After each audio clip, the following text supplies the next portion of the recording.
Hello, I'm Allan, the former Commonwealth Ombudsman. Yesterday, the Special Minister for State, Gary Gray, made a statement in Parliament about my recent resignation, and I want to make a few comments about that as well. In speaking, Mr. Gray said that the office of the Ombudsman was important, that it needed to be impartial, and that it needed to be independent. And I believe all of those things are true, and I believe that in my term of office I exhibited all of those characteristics. The office is important because it's there to protect citizens of Australia against unfair or oppressive acts by government departments. It needs to be impartial, and that means it needs to investigate all complaints in the same way. It needs not to be prejudiced and not to form any views about investigations until they're completed. And finally, it needs to be independent, and that the legislation actually provides that it's guaranteed freedom from direction by the government, and that it undertakes its work without fear or favour. Mr. Gray thinks that I should not have gone to an individual senator to brief her on the concerns of the Ombudsman's office. And I reject that.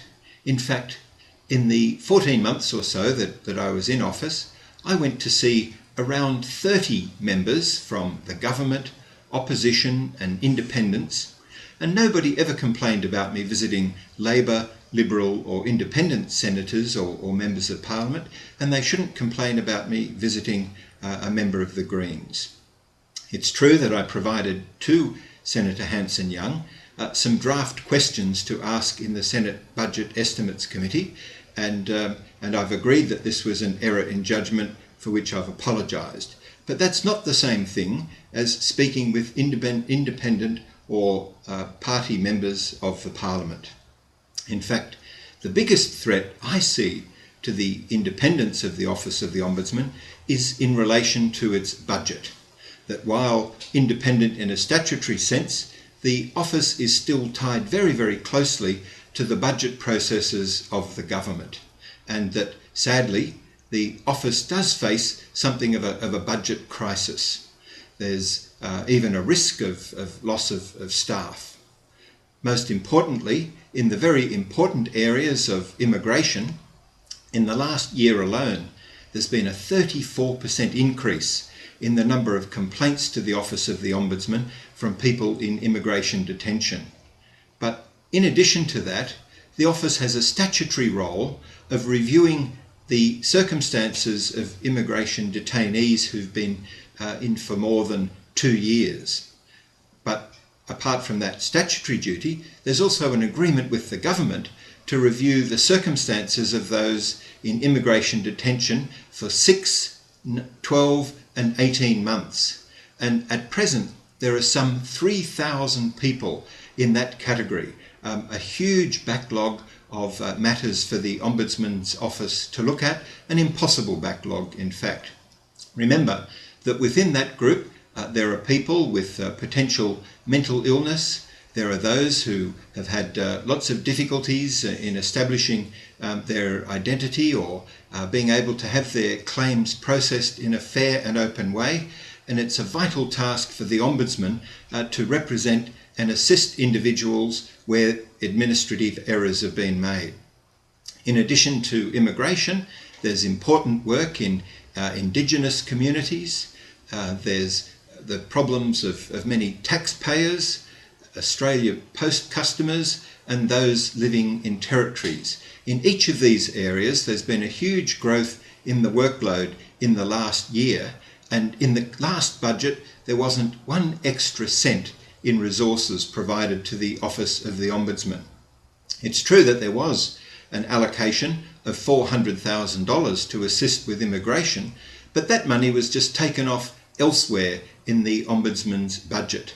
And that's why I chose to speak with a senator to try and get to present to the Senate Budget Committee. That's the committee, the only one that I thought would be able to deal with these issues. There are lots of other government agencies who are in financial difficulties, of course, and that there are some others who share the same characteristics of independence: the Australian National Audit Office, the Australian Commission for Law Enforcement Integrity, the Tax Office, and the Inspector General of Security are all similarly independent groups. The difference is they all have parliamentary committees to whom they can go, to whom they're accountable, and to whom they can provide expressions of concern and seek support. The Ombudsman does not. In fact, two of those organisations, the Australian National Audit Office and the Australian Commission for Law Enforcement Integrity, were both able to put persuasive cases that led to increases in resources. No such avenue is available to our office, and this is a point that's been made numerous times by earlier ombudsmen, right back to the original ombudsman, Professor Jack Richardson. In fact, it's only a few years ago that a private member's bill was introduced into Parliament to try and establish just such a committee to deal with this issue. Unfortunately, that bill didn't pass at the time. So I agree that the work of the Ombudsman's Office is very important, that it needs to be impartial, and that it needs to be independent. What it needs now, though, is a joint parliamentary committee to assess, review, and support. And I'd suggest that the very first task for this committee is to find out who it was who leaked the confidential documents that I sent to the committee in answer to certain questions on notice, and in doing so broke important Senate rules and provided them to a favourite journalist in a way that I believe set discussion about my resignation on a very negative way. This was all a week before the committee was due to meet itself to consider these documents.